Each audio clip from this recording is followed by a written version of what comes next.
Hello दोस्तों, छा हाल आहे? ठीकु आहियो? अॼु पंहिंजी टॉपिक आहे साइंस जी सभ खां कंट्रोवर्शियल या मुतनाज़ा तरीन लॉ, कानून, थ्योरी या फाइंडिंग, जेको बि तव्हां चओ, evolution theory through natural selection, जेके डार्विन अॼु खां तक़रीबन 150 साल अॻु में पंहिंजी किताब में बयानु कयो हो, जंहिंजो इंग्लिश में चइबो आहे evolutionary theory via natural selection, या सिंधी में इर्तिक़ा जी थ्योरी नेचुरल सिलेक्शन सां। नेचुरल सिलेक्शन छा हूंदो आहे उहो मां तव्हांखे थोरी देरि में सम्झायां थो। अच्छा, हिन थ्योरी जो जेको मक़सदु आहे, इन शॉर्ट जेकर पाण समरी कयूं हिकु लाइन में, उहा आहे त ज़िंदगी जी शुरूआति हिकु जहिड़ी थी आहे, हिक ई जाइ तां थी आहे। उन खां पोइ 4 अरब सालनि जी हिस्ट्री में ज़िंदगी जो जेको बि रूप तव्हांखे नज़र अचे थो, ॿूटा, मच्छियूं, रेप्टाइल्स, जानवर, नांग, इंसान, सभु पाण में रिलेटेड आहिनि, जुड़ियल आहिनि, हिक ॿिए मंझां निकिता आहिनि। ठीकु आहे, इहा थी वई सवली सिधी एक्सप्लेनेशन। हाणे पाण ॾिसंदासीं इहा थ्योरी छो सही आहे। ठीकु आहे, उन ते कुझु शयूं तव्हांखे सम्झणियूं पवंदियूं। मिसाल तौरु, हिन जे अल्टरनेट में अॼु ॾींहं ताईं का बि थ्योरी को बि साइंसदान नाहे ॾेई सघियो त हिन खां अलावा का ॿी पॉसिबिलिटी आहे जेका डिफाइन करे त इवोल्यूशन थ्योरी सच छो आहे, या एतिरी वैरायटी ऑफ लाइफ फॉर्म जेका आहे, एनिमल स्पीशीज़ हुजनि या प्लांट स्पीशीज़ हुजनि, इहो पॉसिबल कीअं थींदो। त जेकॾहिं पाण ॿिली खे वठूं, ॿिली हिकिड़ो मैमल जानवर आहे। मैमल छा हूंदो आहे? जेको बच्चा ॼणींदो आहे ऐं ॿारनि खे, बचनि खे खीर पीआरींदो आहे। पखी खीर न आहिनि पीआरींदा, उनखे मैमल चइबो आहे। सो ॿिली जो डीएनए जेको आहे, शींहं सां मिले थो, चीते सां मिले थो, लियोपर्ड सां मिले थो, ऐं घटि में घटि 8-10 पूमा सां मिले थो, 8-10 जेगुआर सां मिले थो। काफ़ी सारा, यानी 8 खां 10 अहिड़ी डिस्टिंक्ट स्पीशीज़ आहिनि। डिस्टिंक्ट मतिलबु अलॻि अलॻि स्पीशीज़ आहिनि जेके ॿिली जूं नस्ल चई सघो था तव्हां। उनजो डीएनए लॻभॻि सेम आहे। हाणे उन ख़ुदि ॿिली जा जेके आहिनि घटि में घटि सवे क़िस्म आहिनि। हर मुल्क में मुख़्तलिफ़ क़िस्म जी ॿिली थी सघे थी, कलर, शेप, साइज़ ऐं बाक़ी शयूं। पर घणे भाङे शींहं ऐं ॿिली जो स्टाइल, शिकार जो तरीक़ो ऐं बाक़ी शयूं लॻभॻि हिकु जहिड़ियूं हूंदियूं आहिनि। हाणे जेकॾहिं शींहं ॿिली सां रिलेट करे सघे थो, उनजो माइट आहे परे जो, अहिड़े तरीक़े सां गॾह, ज़ेबरा, घोड़ो, या इंसान जो पैदा कयल खच्चर, या इंसान जो पैदा कयल हिकिड़ो ॿियो जानवर आहे जेके अख़्तर बि चवंदा आहिनि, तव्हांखे शायदि ख़बर न हुजे। इहे पाण में रिलेटेड आहिनि, माइट आहिनि, वेझा आहिनि। कीअं? Cross breeding. तव्हां टर्म ॿुधो आहे हिकिड़ो, क्रॉस ब्रीडिंग छा हूंदी आहे?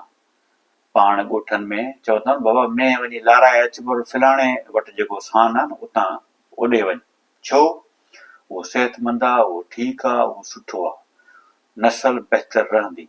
उन करे इहा हिकु इवोल्यूशन जो क़िस्म आहे। अञा अॻिते हलूं था। अंब जेको नेचर में मौजूदु आहे, उहो देसी अंब हूंदो आहे, खटो हूंदो आहे या जीम हूंदो आहे। उन ते इंसाननि तजुर्बा कया, एक्सपेरिमेंट कया ऐं सवे जिन्सूं नयूं पैदा कयूं, जंहिंमें सिंधड़ी, चौसो, लंगड़ो, अनवर टोल, इहे सभु तव्हां ॿुधा हूंदा। उन्हनि जो टेस्ट, उन्हनि जो ज़ाइको, उन्हनि जो जिसामत में फ़र्क़ु हूंदो आहे। हूंदा सभई अंब आहिनि। इहा छा आहे? इहा इवोल्यूशन आहे। पर हे जेके मां तव्हांखे एग्ज़ाम्पल ॾेई वियुसि, अञा ॿिया बि ॾींदुसि, इनखे चइबो आहे evolution through artificial selection. Darwin छा ॿुधायो? इवोल्यूशन थ्रू नेचुरल सिलेक्शन, माना नेचर उते कमु कंदी आहे। हिते आर्टिफिशियल सिलेक्शन आहे, मतिलबु इंसान जेको आहे न, हिकिड़ो फैक्टर पैदा थी पियो आहे इवोल्यूशन कराइण में। अञा अॻिते हलो। खोड़ सारा फसल, जिन्सूं, ॿूटा, सब्जियूं, मेवा, चाइनीज़ ॾिसो, हाणे माण्हू जे कद जेतिरा खीरा था पैदा कनि पिया। कीअं था कनि पिया? आर्टिफिशियल सिलेक्शन जे ज़रिए। कुत्ता तव्हां ॾिसो, कुत्तो आहे या डॉग आहे, उहो बेसिकली बगड़ या वुल्फ मां निकितो आहे। हाणे वुल्फ मां बगड़, या जेके बगड़ चवंदा आहियूं सिंधी में, उन मां कुत्तो निकितल आहे। इहो बायोलॉजिकल फैक्ट आहे। इन ते हाणे डिबेट हिन पाण वीडियो में न कंदासीं। उनखां पोइ कुत्ते जी ब्रीडिंग इंसान हज़ारनि सालनि खां कराए थो पियो। मुख़्तलिफ़ नस्लनि जी ब्रीडिंग कराईंदो आहे, लॻ कराईंदो आहे। उन सां नयूं जिन्सूं निकिरंदियूं आहिनि। जर्मन शेफर्ड खां वेंदे ॿिया जेके खोड़ शिकारी कुत्ता नाज़ी या वाट एवर जेको बि आहे इहे एतिरा डिफरेंट जिन्सूं आहिनि जो तव्हां बज़ाहिर ॾिसी करे बिलीव ई न कंदो त इहे हिकिड़ी जिन्स आहे। इहे कीअं पैदा थिया? इंसान जे फैक्टर हुजण सां, एवोल्यूशन थ्रू आर्टिफिशियल सिलेक्शन। मतिलबु इंसान इहे शयूं करे सघे थो। इंसान इहो घणनि सालनि खां त कराए पियो, 5000 सालनि खां, ठीकु आहे न। हाणे घोड़नि ते अचो, घोड़नि जूं नयूं जिन्सियूं इंसान ठाहींदो पियो अचे, पैदा कंदो थो अचे, जेको उन पुराणे ज़माने में घोड़े ई सभु कुझु हूंदो आहे न। त घोड़े खे जेको सस्टेनेबल हुजे, जेको डिघा सफ़र करे सघे, जेको कद में ताक़तवर हुजे ऐं बाक़ी शयूं। सो हॉर्स ब्रीडिंग खां वठी डॉग ब्रीडिंग, ॻोठनि में सिंधी माण्हू पंहिंजा ॻोठाणा कबूतर जी ब्रीडिंग कराईंदा आहिनि। मुख़्तलिफ़ नस्लूं कबूतर जूं पैदा थियल आहिनि। ईअं तव्हांखे माना बिलीव ई न कंदो, कबूतर आहे या कबूतर ॿी शइ आहे। उन्हनि जो साइज़, उन्हनि जो कद, उन्हनि जो रंग बि डिटरमिन कंदो आहे इंसान जो मेल मिलाप में फैक्टर बणजण जे करे। हिकु आम कबूतर मां हज़ारे वैरायटियूं कबूतरनि जूं पैदा थी वयूं। छो? Cross breeding, selection. कंहिंजे तरफ़ां सिलेक्शन थी? आर्टिफिशियल सिलेक्शन, इंसान जे तरफ़ां। ठीकु थी वियो। सो इहो थी वियो तव्हांखे फैक्टर। हिकिड़ो फैक्ट मां तव्हांखे ॿुधायां थो त गुज़िरियल 5000 सालनि में इंसान जी मदाख़लत जे करे जानवरनि में, ॿूटनि में, सब्जियुनि में, फ्रूट्स में इंसान पंहिंजी मर्ज़ी जूं तब्दीलियूं कंदो थो अचे पियो। हुनमें बाज़ में टाइम लॻंदो आहे, बाज़ में टाइम न आहे लॻंदो। ठीकु थी वियो। हाणे अचूं था पाण कोरोना वायरस ते। छा कोरोना वायरस जेको हिकु लिविंग बीइंग आहे, माना हिकिड़ो जानदार आहे न बेसिकली, उहो पहिरियां हुयो न हुयो? न हुयो या हुयो? तव्हां ॿुधायो। मुंहिंजे ख़्याल में त कोरोना नाले वायरस पहिरियां कोन हुयो। उहो कीअं ठही पियो? किथां आयो? कंहिं ठाहियो? हाणे तव्हां पाण ॿुधायो। जेको तव्हां चओ था न, माना गैर मादी शइ मां मादी शइ या नॉन लिविंग बीइंग मां लिविंग बीइंग कीअं थो पैदा थी सघे?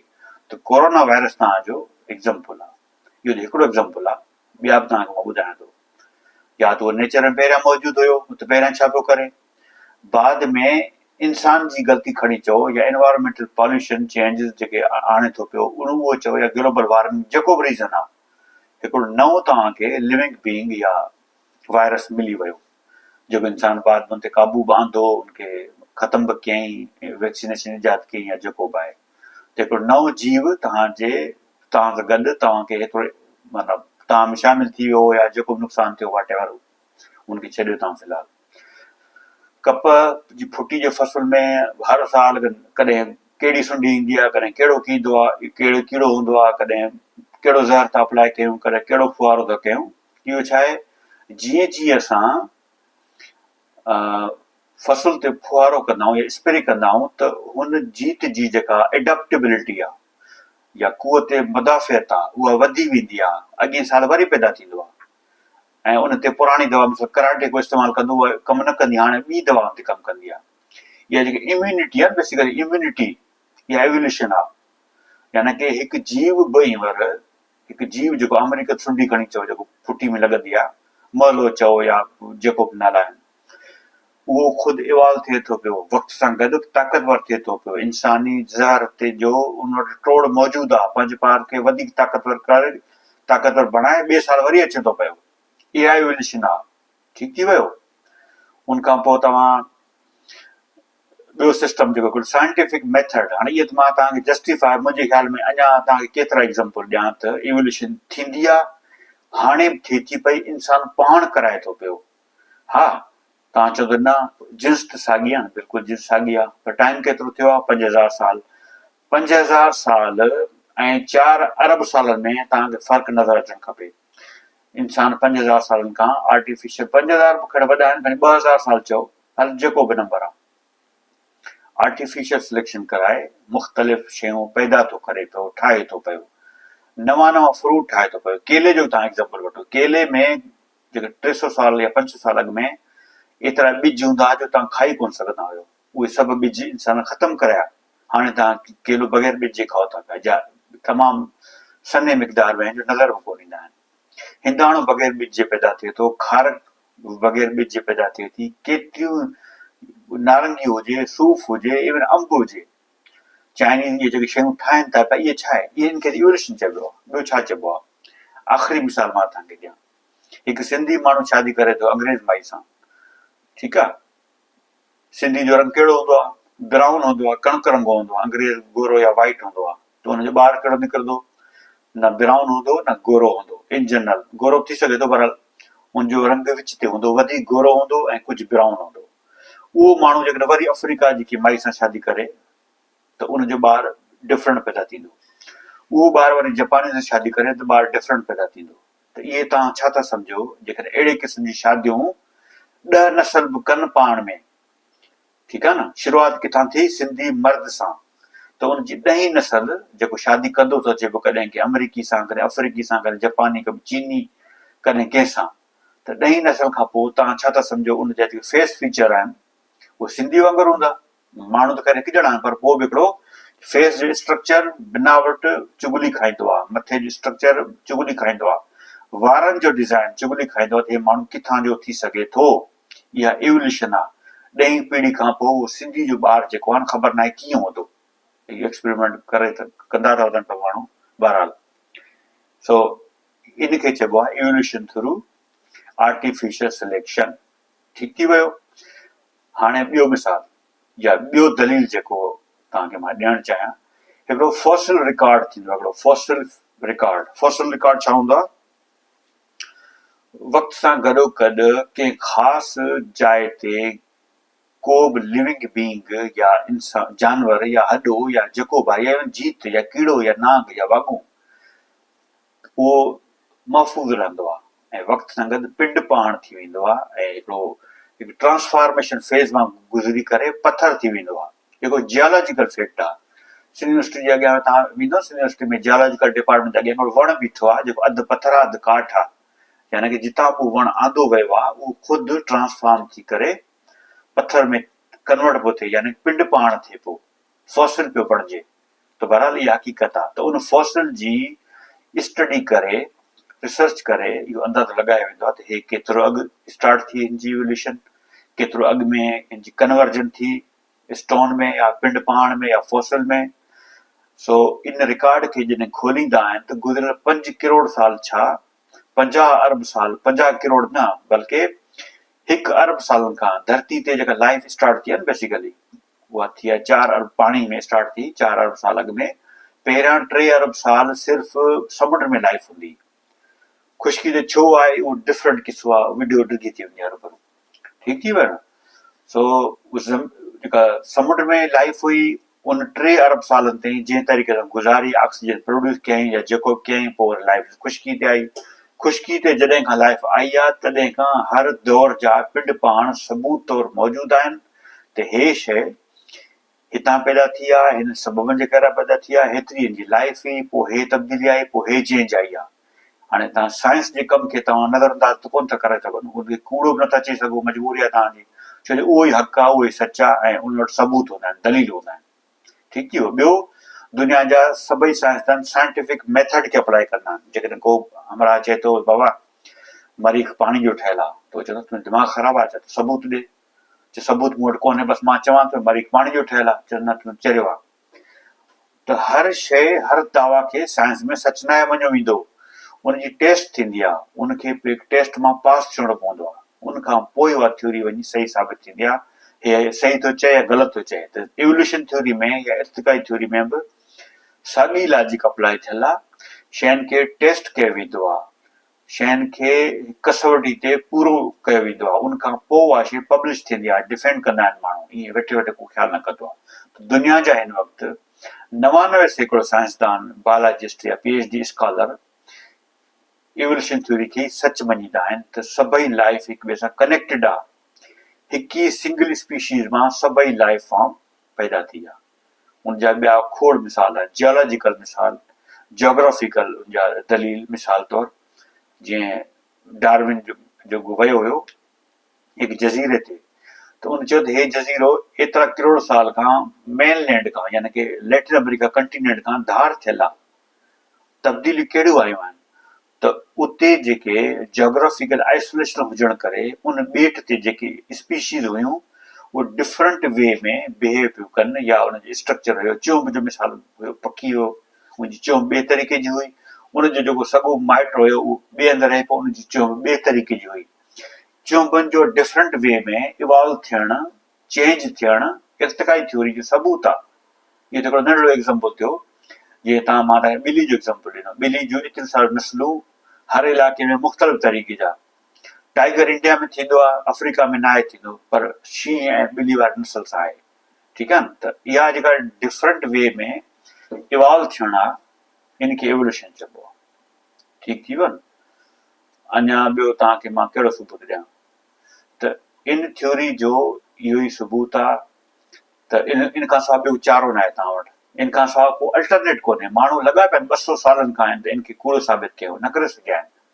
जेको चए थो त एवोल्यूशन थ्योरी न आहे, त उहो ॿुधाए। उनखां मुंहिंजो सुवालु आहे, तव्हां मूंखां सुवाल कंदा रहंदा आहियो न, रोज़ कंदा आहियो हज़ारे सुवाल।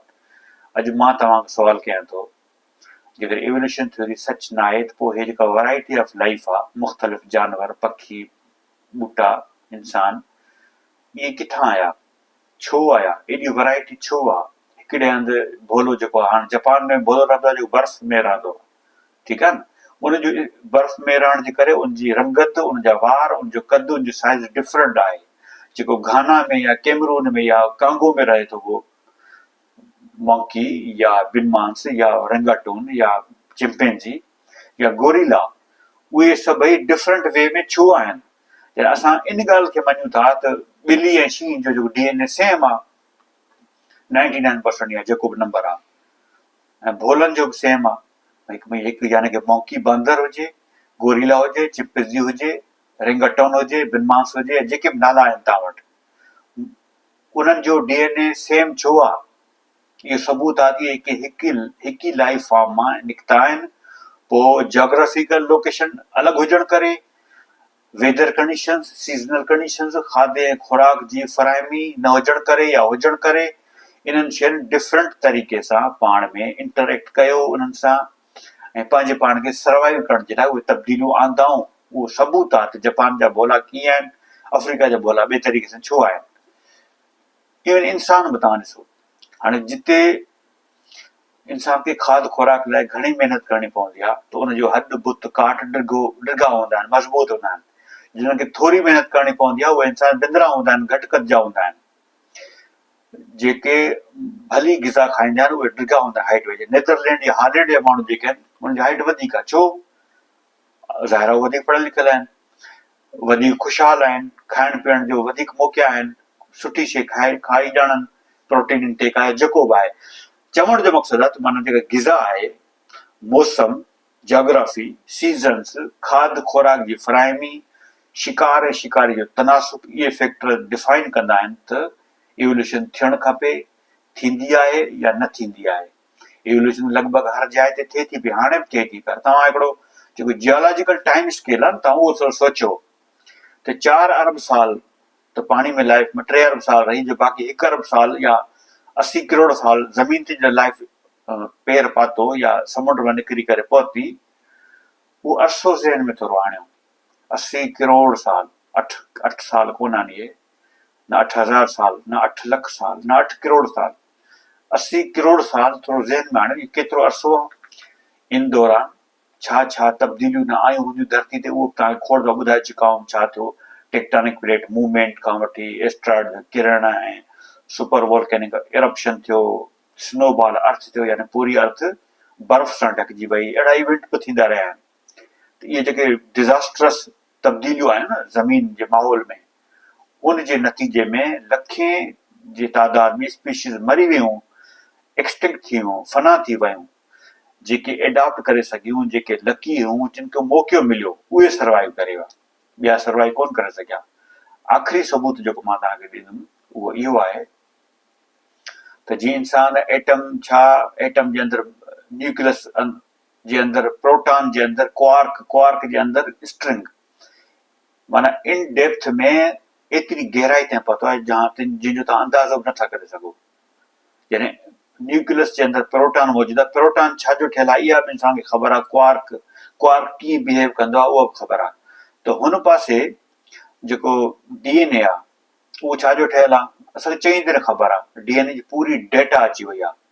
त इवन जेकॾहिं माण्हू सपोज़ को अमेरिका जी फ्लोरिडा स्टेट में हिकिड़े माण्हू खे पकड़े, उनजो DNA टेस्ट करे त इहा ख़बर पइजी वेंदी त हीउ हमरा किथां आयो आहे, हिन जा वॾा या हिन जा माइट या हिन जा एसेस्टर किथां आयल आहिनि, यूरोप मां त यूरोप जे कहिड़े मुल्क मां, जेकॾहिं उनजी माउ या ॿी फैमिली जेके रूस खां आहे उहा ख़बर पइजी वेंदी, तुर्की मां आई आहे उहा ख़बर पवंदी, जे अफ्रीका में आई आहे उहा ख़बर पवंदी। हींअर बि तव्हां सिंध में को रेंडम माण्हू सिलेक्ट कयो कंडियारे जो, उनजी तव्हां DNA टेस्ट करायो, सभु ख़बर पइजी वेंदी, हे हमारा अरब मां आयल आहे, हिंद मां आयल आहे, सिंध मां आयल आहे। एतिरी डिटेल में जॾहिं DNA स्टडी थी वञे त इहो अंदाज़ो लॻाइण कीअं मुश्किल आहे त मंकी या बिनमांस या गोरिला जो जेको DNA या क्रोमोसोम्स आहे ऐं इंसान जो लॻभॻि साॻियो आहे, 99% हिकु जहिड़ा आहिनि, 1% जो फ़र्क़ु आहे, 1% जो। केले इंसान जो DNA 60% सेम आहे, कुते इंसान जो DNA 70% सेम आहे। त इहो सबूत आहे त इहे हिकु ई शयूं आहिनि, इहे वक़्त सां गॾु हिकु ट्री ऑफ लाइफ आहे, इहे ब्रांचिस एक्सपेंड थियूं आहिनि, हिकु ई शइ मां लाइफ निकिती ऐं पोइ उहे वक़्त हालात ऐं टाइम जे हिसाब सां हिक ॿिए खां अलॻि थींदा विया। ठीकु आहे न।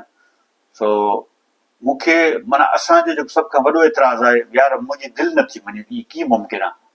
सभिनी खां वॾो सुवाल कहिड़ो कंदा आहिनि, हाणे छो नथा पैदा थियनि, हाणे मंकी छो मौजूदु आहिनि। भले तव्हांजा अखियुनि ते सुवाल, पर इहो सुवाल तव्हांखे ईअं सम्झ में न ईंदो जेसीं तव्हां पूरी इवोल्यूशन थ्योरी सम्झो न। हे ज़ाहिर आहे हिकिड़ो हिकु 20 मिंटनि जी वीडियो में शइ कवर कोन थी सघे, पर मां तव्हांखे चिदा शयूं ॿुधायूं आहिनि त हिननि उन्हनि शयुनि तव्हां गौर कयो। इंसान खे कहिड़ी ताक़त आहे जो हू हिकु 6 फुट जो खीरो पैदा थो करे पियो, अंब जी जिन्स मां नयूं जिन्सूं पैदा थो करे पियो, बग़ैर ॿिज जे मेवो फ्रूट पैदा थिए, कीअं पॉसिबल आहे? इहे कुदरत जे राज़ में इंसान कीअं हथ थो विझे पियो। इनखे चइबो आहे साइंस, इनखे चइबो आहे म्यूटेशन, सेल म्यूटेशन हिकिड़ो टर्म यूज़ थींदो आहे बायोलॉजी में। ठीकु आहे। म्यूटेशन मतिलबु ॿाहिरीं मदाख़लत जे करे इंसान जे DNA स्ट्रक्चर में जॾहिं चेंज थी वेंदी आहे न, त उहा म्यूटेट कंदो आहे सेल। या सेल जॾहिं कापी ठाहींदो आहे, पंहिंजी कापी दर कापी दर कापी दर कापी, माना सेल पंहिंजा ॿिया सेल अहिड़ा ठाहींदो वेंदो आहे। उन कापी करण जे प्रोसेस में कॾहिं कॾहिं मिस्टेक या ग़लती थी वेंदी आहे, उन मिस्टेक जे नतीजे में इवोल्यूशन थींदी आहे। जेके तव्हांखे बायोलॉजिकली सम्झणो आहे तव्हां उन डिटेल ते ॿिया मवाद या वीडियो ॾिसी सघो था, पर इंसानी सेल हुजे या कंहिं बि शइ जो लिविंग सेल हुजे, उहो एडॉप्टेशन या कॉपी कंदो आहे पंहिंजी, छो जो हिकु सेल हमेशह लाइ जहिड़ो न रहंदो आहे। इंसान जी बॉडी मां रोज़ाना अरबें सेल मरी निकिरी वेंदा आहिनि, नवां सेल ठहंदा आहिनि। उहा जेका सेल जी कॉपी ठहंदी आहे, हिकिड़ो सेल ॿिए खे ठाहींदो आहे, ॿियो टे खे, चौथे खे, इन में ग़लती थी वेंदी आहे, इन कॉपी करण में मिस्टेक थींदी आहे। उन मिस्टेक खे बेसिकली छा चइबो आहे, सेल म्यूटेशन। उहा जेका मिस्टेक कराईंदड़ आहे, नेचर बि हूंदी आहे ऐं इंसान बि थी सघे थो। मिसाल के रेडिएशन जो एक्सपोजर मिलिजे त उनजे सेल में जेका कॉपी जो प्रोसेस आहे, उन में ग़लती थी वेंदी आहे, या ॿिया खोड़ रीज़न आहिनि। इहो जो कैंसर आहे न, बेसिकली इहो सेल म्यूटेशन, इहा ग़लती आहे, सेल जी कॉपी थियण में बॉडी ग़लती करे विझंदी आहे ऐं ट्यूमर डेवलप थींदो आहे, ट्यूमर खे कैंसर चवंदा आहिनि। इहा बि इवोल्यूशन जो सबूत आहे। माना ॿाहिरी मदाख़लत जे करे, चाहे रेडिएशन जो एक्सपोजर हुजे, चाहे ग़िज़ा जी ग़लति तरीक़ो वाइपो हुजे, कार्बोहाइड्रेट जो इंटेक हुजे, को धकु लॻे, को कट लॻे, या जेके बि रीज़न आहिनि, जंहिंजे नतीजे में सेल म्यूटेशन थींदी आहे। सेल म्यूटेशन सबबु आहे इवोल्यूशन जो, चेंज जो। या जीअं कज़िन खां कज़िन मैरिज कनि, वरी कज़िन मैरिज कनि, वरी कज़िन मैरिज कनि, त उन्हनि जी नस्ल में अॻिते हले हिकिड़ी क़िस्म बीमारी पैदा थींदी आहे। उनखे बि तव्हां चई सघो था इवोल्यूशन आहे। इहो ग़लति तरीक़ो आहे नस्ल वधाइण जो। उहो हिकिड़ी ॿी टॉपिक आहे। बहरहाल चवण जो मक़सदु आहे त हज़ारे किताब भरिया पिया आहिनि, 200 सालनि में हज़ारे साइंसदाननि, आम माण्हुनि न, हज़ारे PhD स्कॉलर्स ऐं साइंसदान इन शइ खे काउंटर करण जी कोशिशि कई त आहे छा आहे, इहो पॉसिबल कोन्हे इवोल्यूशन सच हुजे। पर इवोल्यूशन सच आहे, इवोल्यूशन हक़ीक़त आहे। असां सां मसइलो इहो आहे जो असांजा जज़्बात मजरू थियनि था, असां अणॼाणाई में इनखे पंहिंजे लाइ हिकिड़ी गार था सम्झो। गार कोन्हे, हिकिड़ी साइंसी हक़ीक़त आहे बाबा। को मञे या न मञे, साइंस त सची रहंदी न। तव्हां सां जेकॾहिं तव्हां बिलीफ जे करे मसइलो आहे या कंहिं ॿी शइ जे करे मसइलो आहे, उहो अलॻि शइ आहे। उहो तव्हां 100 दफ़ा वञी प्रैक्टिस कयो, जेको बि तव्हांजो बिलीफ आहे। पर हे साइंसी हक़ीक़त आहे। ऐं लाइफ जी शुरूआति त ख़ैर पाण ॿी मौज़ू में कवर कंदासीं। शुरूआति थियण खां पोइ अॻिते छा थियो, उनखे चवंदा आहिनि एवोल्यूशन ऑफ लाइफ, यानी कि लाइफ जी प्रोग्रेशन, लाइफ जो प्रोग्रेस करणु हिकु सिंगल सेलुलर लाइफ खां अॻिते इवोल्यूशन इन जो नालो आहे। ठीकु आहे, थैंक यू।